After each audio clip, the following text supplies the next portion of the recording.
Hello दोस्तों, finally आज अपना चिक्स का 14वां दिन है, जो कि आप लोग को लाइव दिखा रहा हूँ मैं कि अपना 2 वीक के अंदर बच्चा कितना एवरेज ले चुका है।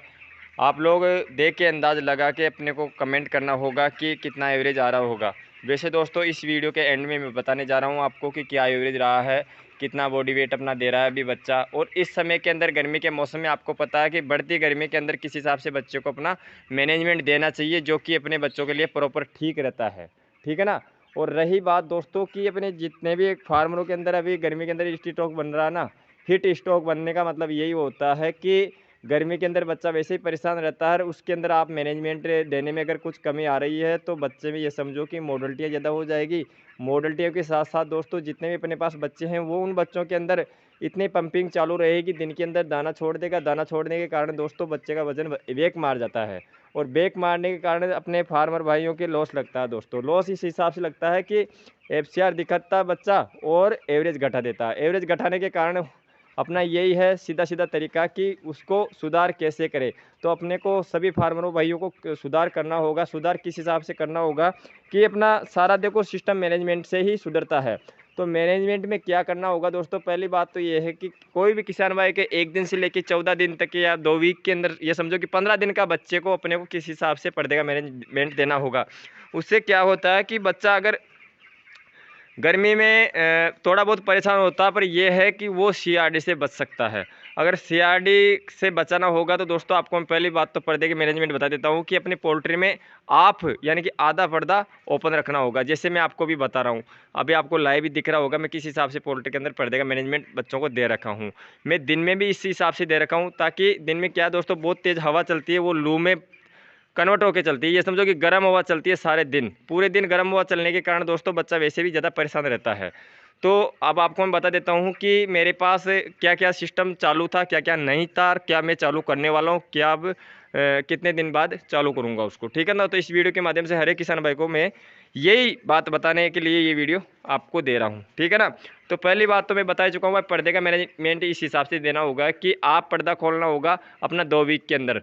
2 वीक तक पर्दा ओपन रखने का मतलब ये है कि ये कारण बनता है कि आपके पास अगर ये पट्टी सिस्टम नहीं है ना, ये बोरी का पट्टी जिसको हम ड्रिप सिस्टम बोला जाता है, अगर ये आपके पास ऐसा ऐसा कंडीशन है, किसी किसान भाई कोई नया पोल्ट्री फार्म खोला तो उसके पास नहीं होगा, तो वो पर्दे ओपन नहीं कर सकता। क्यों नहीं कर सकता? अगर पर्दे ओपन करता है तो बच्चे के अंदर बीमारी तुरंत आ जाएगी, आपके सीआरडी तुरंत ही आ जाएगी। जो बच्चों में ये समझो कि एक दिन पर्दा ओपन कर लो, दूसरे दिन आपकी सीआरडी पूरे फार्म में तैयार है। और सीआरडी आने की वजह से दोस्तों अपना पहला लॉस ये है कि उस बच्चों में एक तो एंटीबायोटिक दवाइयाँ लगानी पड़ेगी। एंटीबायोटिक दवाइयाँ लगाने की वजह से अपना बच्चा वापस से वजन जो लेता है वो भी वेक मार जाता है। ठीक है ना। पहली बात तो अपनी ये है, ये कमी है अपनी पहली बात तो। ठीक है ना। फिर मैं आपको बता देता हूँ कि अगर आपके पास जैसे मान लो कि ये सिस्टम नहीं है और फिर भी बच्चों को मैनेजमेंट देना है, तो मैं आपको सीधा से सैंपल सीधा देसी तरीके से बता देता हूँ। भाई अपना जो पोल्ट्री के अंदर फैन होता है या पंखा, देसी भाषा में समझाता हूँ, ये पंखा होता है। इस पंखे को चालू कर लो आप 2 वीक होते होते 12 से 13 दिन के बाद बच्चों को हवा देने लग जाओ। हवा भी तभी दे सकते हो जब आपके पास पोल्ट्री में टीन के ऊपर यानी कि छप्पर चांद छप्पर कुछ भी कोई डाल रखे हो ना आप तापमान को कम करने के लिए, तब ही आप ये फ़ैन चला सकते हो, वरना फ़ैन भी नहीं चला सकते हो। ये समझो आप अगर पंखा चला दिए फ़ैन चालू कर दिए ना, तो ये भी ऊपर से गर्म हवा ही देगा अपने को, क्योंकि ऊपर से तापमान इतना टेम्परेचर डिग्री बढ़ रहा है। अभी मैं आपको मेरा बताता हूँ कि 43 से 44 से टेम्परेचर जा रहा है अभी। ये समझो 43-44 डिग्री टेम्परेचर जा रहा है ना, तो उसके कारण क्या होता है कि ऊपर या तो छान के ऊपर फुहारे फोकर चालू करो, ताकि ऊपर छान से टेम्परेचर अपना मेंटेन रहे। अगर ऊपर का भी टेम्परेचर मेंटेन रहता है ना, तो ये समझो कि बच्चे में 30 से 40% रिलीफ मिल जाती है गर्मी से। ठीक है ना। फिर बात आती है लू की। तो लू को रोकने के लिए, लू से बचने के लिए अपने पास सीधा तरीका है कि पहले वीक में भी नहीं चला सकते, दूसरे वीक में भी नहीं चला सकते। वैसे दोस्तों सीधे तरीके से बताते हूँ, 12 दिन या 13 दिन या 14 दिन बाद ही चलाना होता है। 12, 13, 14 दिन, 3 दिन के अंदर अंदर कभी भी आप मतलब पोल्ट्री में ड्रिप चालू कर सकते हो, ऊपर छान के फुहारे चालू कर सकते हो और फैन चालू कर सकते हो। अगर उससे पहले आप ड्रिप चालू करते हो तो वैसे भी बच्चों के अंदर सीआरडी आने की मतलब संभावना रहती है। ठीक है ना। तो आपको 12 से दिन बाद कभी भी आप ड्रिप चालू कर सकते हो। तो ड्रिप चालू करने जिसके पास सिस्टम सही है तो वो चालू कर सकता है, नहीं है तो नए किसान को मैं बताना चाहता हूँ कि वो किस हिसाब से सेट कर सकता है और कितने रुपए की ये मिलती है, कितने रुपए फुट में आती है, ये कितने रुपए फुट में नल की आती है इसके अंदर सेट करने वाली, जो कि हर फुट के ऊपर हर एक बूंद यानी कि आप ये समझो कि 6 से 7 इंच दूरी पे वो झरती है। हर 6-7 इंच पे बूंद बूंद गिरती है। तो उसकी वजह से क्या होता है कि पूरी पट्टी गीली हो जाती है। गीली होने से ये होता है कि जैसे बाहर से हवा आती है वो अंदर ठंडे में कन्वर्ट होकर अंदर आ जाती है। दोनों तरफ से यही लगाना होता है। और कई फार्मर भाई क्या करते हैं दोस्तों, आपको मैं बता देता हूँ कि पूरा लगा लेते हैं, पूरा पाल। और आपको एक चीज़ और बताता हूँ, जैसे आप ये पट्टी लगाते हो ना, तो पट्टी का मैं आपको चलो बाहर दिखाता हूँ मैं कौन सी पट्टी मंगाया हूँ और कैसी पट्टी लगाना चाहिए आपको। कई किसान भाई क्या करते हैं, जो बोरी आती है ना, बोरी की पल्ली, बोरी को एक एक बोरी को सी के छिल के लगा लेते हैं। तो वो भी दोस्तों आपके लिए मैं बताता हूँ कि वो भी नुकसान पहुँचा देती है। वो नुकसान कैसे पहुँचा देती है कि उसके अंदर पोल्ट्री के अंदर हिट बनती है। उससे हिट बनने का कारण यही है कि वो थोड़ी मजबूत टाइप में ज़्यादा रहती है, मोटी ज़्यादा रहती है। तो मोटी भी नहीं लगानी है आपको, ताकि पोल्ट्री के अंदर हवाई पार ना हो, ऐसी भी नहीं लगानी है। और आर पार मतलब पूरा सिस्टम पैक नहीं करना है। चलो मैं बाहर दिखाता हूँ आपको कि अभी नया सेट किया हूँ, तो नया सिस्टम आपको मैं समझा ही देता हूँ। वीडियो इसीलिए बना रहा हूँ। तो आपको मैं बता देता हूँ कि ये पाइप का बंडल लाए हैं ऊपर फुहारे सेट करने के लिए, क्योंकि पहले सेट कर रखे थे पर वो पाइप गल चुका है। 4-5 साल के अंदर धूप के अंदर ख़राब हो गया, तो वो पाइप फूट चुका है। तो नया पाइप लाए हैं, 600 फुट पाइप लाए हैं दोनों पोल्ट्रियों के लिए, ठीक है ना। इसको कल सेट करेंगे, तो इसका कल मैं वीडियो दे दूंगा किस हिसाब से मैं सेट कर रहा हूँ। और इनका सामान अभी यहीं पड़ा है, ये देखो आज ही लाया हूँ। फुहारे, क्लिप, सॉकेट वॉकेट सारा सिस्टम यही है। कैसे मैं सेट करता हूँ, कैसे फुहारे चालू करता हूँ पोल्ट्री के ऊपर, वो आपको दूसरा वीडियो दूंगा। आज मैं इस वीडियो के अंदर यही बताऊंगा कि भाई ड्रिप सिस्टम किस हिसाब से किया जाता है। पहली बात तो ये देखो, ये आज ही सेट किया हूँ। एक तो बिल्कुल नॉर्मल होना चाहिए ये, जिसके अंदर अच्छी तरीके से हवा पार हो जाए। ये देख सकते हो, ये आता है दोस्तों 6 फीट चौड़ाई आती है इसकी, लंबाई आती है 150 स्क्वायर फीट। 150 फुट तो इसकी लंबाई है, 6 फीट चौड़ाई है। ये आता है दोस्तों कहीं 2800 का मिल जाता है, कहीं 2600 का, कहीं 3000 का। 3000 से ऊपर नहीं मिलता है ये, 2600 से नीचे नहीं मिलता है। मेरा बताने का मतलब ये है कि ये आता है दोस्तों 3 रुपये स्क्वायर फीट आता है ये, ठीक है ना। तो मेरे को तो दोस्तों कंपनी ने भेजा है, कंपनी में मिल जाता है, ये बाहर भी मिल जाता है। ऐसा बंडल आया था अपने पास, ये अभी ये 150 फुट का है, 6 फीट की चौड़ाई है इसकी। तो इसको क्या करना होता है दोस्तों, लंबा करके इसको बीच में से मैंने काटा है, मतलब 3-3 फुट के 2 टूक किया है, 2 मतलब 2 बनाया है।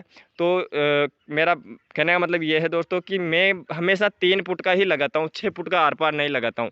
6 फुट का बहुत ज़्यादा हो जाता है और उसके अंदर ये होता है कि वो गर्मी देने लग जाता है। फिर कभी भी अगर ये समझो कि ड्रिप नहीं चलाता हूँ और हवा नहीं चलती है, तो उमस बनने लग जाती है पोल्ट्री के अंदर। तो भैया उमस भी नहीं बनना चाहिए। और एक तरह से ये होता है कि अगर 6 फुट लग जाता है ना, तो वो पर्दे टाइप में ही पैक हो जाता है। तो पर्दे टाइप में भी पैक नहीं होना चाहिए, ठीक है ना। और वैसे आपकी मर्जी है, आप किस हिसाब से भी इसको सेट कर सकते हो, क्योंकि बच्चे को पोल्ट्री को ठंडा रखना होगा आपको। सीधी सी बात है, अगर पोल्ट्री को ठंडा रखोगे तो बच्चा ऐसे ही अपना तैयार हो जाएगा जल्दी से जल्दी। अब इसके अंदर दोस्तों ऐसा होता है कि आप ये, मैं तो चेक करने के लिए लगाया हूँ। वैसे दोस्तों एक ही नलकी से लगाएंगे, जैसे अंदर टोंटी लगी हुई, टोंटी से अंदर सेट कर देंगे और टोंटी चालू कर देंगे 9 बजे सुबह, और शाम को 5 बजे बंद कर देंगे। ड्रिप चलाने का समय यही है दोस्तों, सुबह 9 से लेकर शाम को 5 बजे तक पूरे दिन चलना चाहिए, ताकि दिन के अंदर कितनी भी तेज़ हवा चलो फिर बच्चों में डिफेक्ट नहीं पड़ने वाला है। और यही है सीधा साधन, अपना बच्चा हवा भी खाता रहेगा और गर्म भी नहीं लगेगी। फिर आप अगर छान को ऊपर भिजा रहे हो, जैसे मेरे छान छप्पर है, इसको अगर भिजा रहे हो ना, फुहारे सेट करके भिजा रहे हो, तो फिर आप फैन चला सकते हो, यानी कि पंखा चालू कर सकते हो। उससे क्या है दोस्तों, पोल्ट्री के अंदर पूरे बच्चों को, जैसे 15 फीट या 20 फीट की दूरी पे जैसे आप पंखा लगाते हो ना, तो वो मतलब 15 से 20 फीट को दूरी को कवर कर लेता है एक पंखा। तो आपको ये पंखा फिर ही चालू करना है, कब, जब आप ऊपर फुहारे चलाओ तब। अगर फुहारे नहीं चला रहे हो तो भाई आपको ये नहीं चलाना है, क्योंकि ये पंखा भी गर्म हवाई फेंकेगा, गर्म हवा से बच्चे में नुकसान पहुंचता है, ठीक है ना दोस्तों। तो कुछ दोस्तों अगर आपको सीखने को मिला है, कुछ समझने को मिला है, तो वीडियो को लाइक करना, कमेंट करके मेरे को ज़रूर बता देना। जो भी कोई किसान भाई नया है, प्लीज़ चैनल को सब्सक्राइब कर देना, बेल आइकन देना, ताकि नई नई जानकारी दो उसकी नोटिफिकेशन आपके पास आती रहे। दोस्तों ज़रूरतमंदों को शेयर कर देना, ताकि वो भी ये काम कर सके और बीमारी से बच सके। वरना आपको पता है कि अभी दोस्तों दिन के अंदर ये एक बच्चा है छोटा, पर अभी अपन मतलब जैसे अपन भी कहीं गाड़ी से बाहर जाते हैं या बाहर खड़े रहते हैं ना 10-15-20 मिनट, तो अपना भी मतलब टेम्परेचर हाई हो जाता है। तो इन बच्चों का क्या हाल होता होगा। और रही बात अभी मौसम की, तो मौसम दोस्तों कल से अपना चेंजिंग हो चुका है, बादल हो रहा है, कहीं बरसात भी हो रही है, कहीं ठंडी हवा, कहीं आंधी। तो इस समय भी दोस्तों बीमारी का बहुत खतरा है। खतरा कैसे है कि कभी तो उमस बहुत तेज़ पड़ती है, तो कभी बहुत तेज़ हवा चलती है। तो उसके कारण क्या होता है कि अपना बच्चा क्या है कभी भी सीआरडी के अंदर कन्वर्ट हो सकता है दोस्तों। तो अभी पूरा ध्यान रखना होगा आपको। और आपको मैं भाई एक चीज़ और बता देता हूँ कि जैसे अभी पल्ली नहीं लग रही है मेरे इस साइड में, भी मैं अभी बांधूंगा। तो पहले मैं मतलब वीडियो बनाने लग गया तो काम मेरा अधूरा है। तो दोस्तों ऐसा अगर आपके पास सिस्टम है तो आपको पर्दा ओपन कभी भी नहीं करना है। आप पर्दा तो रखना ही रखना है 1 वीक 2 वीक तक, तो ठीक है ना। अगर आप ये पर्दा ऐसे नॉर्मल रखते हो, नॉर्मल हवा देते हो बच्चों को डायरेक्ट सीधी, तो इसके अंदर आपका बच्चा कभी भी बीमार हो सकता है दोस्तों। पहली बीमारी यही है, ये समझो। क्योंकि पर्दे का तो बहुत ही मतलब अपने को ध्यान रखना होगा। और दूसरी बात, एक बात और बता देता हूँ दोस्तों में, कि मेन चीज़ तो रहती है पर्दा। दूसरा रहता है कि अगर आपकी पोल्ट्री अगर ऊंचाई, मेन फ्रंट अगर ऊंचाई ज़्यादा है या कम है, मेन दोस्तों ऊंचाई 11.5 फीट रहनी चाहिए कायदे से। अपना कायदा यही कहता है कि 11.5 फीट रहना ही रहना चाहिए। उससे क्या होता है कि बच्चे पे जैसे टेम्परेचर बढ़ता है ना दिन के अंदर, तो वो बच्चों पे कम पड़ता है। जिसके भाई के अगर 10 10.5 फीट है ना, तो उनको तो छान या छप्पर डालना ही होगा 12 महीने तक ही, ये समझो। ऐसा नहीं कि भाई चलो गर्मी में नहीं डालना है, सर्दी में नहीं डालना, बरसात में नहीं डालना, तो उसको तो 6-12 महीना उसको छान रखना ही रखना होगा, अगर नीचा पोल्ट्री है तो, ठीक है ना। नीचे पोल्ट्री में हीट ज़्यादा बनती है दोस्तों, अभी गर्मी के समय में बहुत ही ज़्यादा परेशानी है नीचे पोल्ट्री वालों को। उसका बच्चा क्या है दोस्तों, आपको मैं बता देता हूँ कि अगर वो उसको टेम्परेचर मेंटेन नहीं रखोगे तो वो जल्दी ही बीमार हो जाता है बच्चा, ठीक है ना। तो उम्मीद करता हूँ कि आपको वीडियो अच्छा लगा होगा। अच्छा लगा तो लाइक करना। मिलते हैं ऐसी नई जानकारी में दोस्तों। तब तक के लिए मेरे सभी किसान भाइयों को दिल से राम राम।